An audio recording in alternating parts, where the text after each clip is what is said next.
relationship with Mr. Mugabe is that he is one of the people who violated the rules of secrets of the vote by indicating that he was going to vote for us.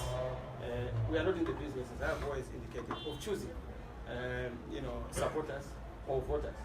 The relationship is that one of a former president and an incoming president.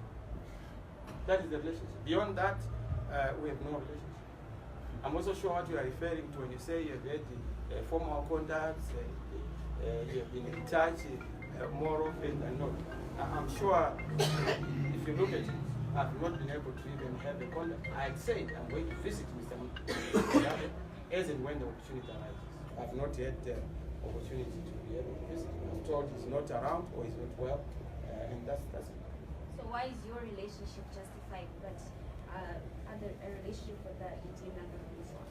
Well, look, you are saying he's a former president, isn't it? Yes, but he was a dictator.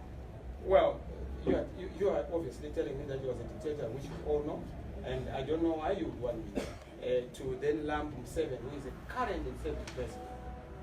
If Mnangagwa truly represents the Second Republic, he must also show a break with the past, a break with the Mugabe politics of associating with people with questionable credentials, and that's the point we are making.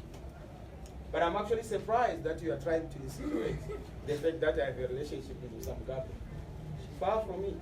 I've seen that relationship very flourishing in the Herald and in ZANU-PF headquarters. But beyond that, I don't know why they are donating their old men. But we've said, look, it's our duty as an incoming government to be inclusive. If you don't want your old men, you neglect them, we take good care of them. Not out of love, but out of our national duty to take care of every Zimbabwean, whether we agree with them or not. That is the relationship. Beyond that, there's no relationship.